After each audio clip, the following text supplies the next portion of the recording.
Hi all, English to Tamil translated sentences. பார்க்கலாமா? No matter how you slice it. No matter how you slice it.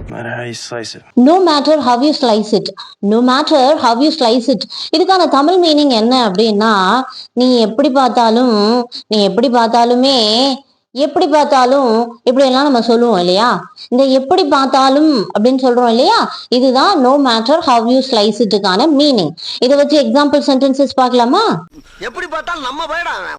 எப்படி பார்த்தாலும் நம்ம பயடா அவன். எப்படி பார்த்தாலும் நம்ம பயடா அவன். எப்படி பார்த்தாலும் நம்ம பயடா அவன் அப்படிங்கிற இந்த சென்டென்ஸை எப்படி இங்கிலீஷ்ல டிரான்ஸ்லேட் பண்ணலாம் அப்படின்னா, no matter how you slice it, எப்படி பார்த்தாலும் no matter how you slice it, he is our boy. he is our boy அப்படின்னா அவன் நம்முடைய பையன், நம்ம பயடா அவன் அப்படின்னு சொல்றது he is our boy. no matter how you slice it, he is our boy அப்படின்னா எப்படி பார்த்தாலும் நம்ம பயடா அவன் அப்படின்னு அர்த்தம். எப்படி பார்த்தாலும் அவன் அவளை கை நீட்டி இருக்க கூடாது, ஐ மீன் அவன் அவளை அடிச்சிருக்க கூடாது. இது எப்படி இங்கிலீஷ்ல சொல்லலாம் அப்படின்னா, no matter how you slice it, he shouldn't have hit her. no matter how you slice it, he shouldn't have hit her அப்படின்னா எப்படி பார்த்தாலும் அவன் அவளை அடிச்சிருக்க கூடாது. Okay, thank you. Follow for more.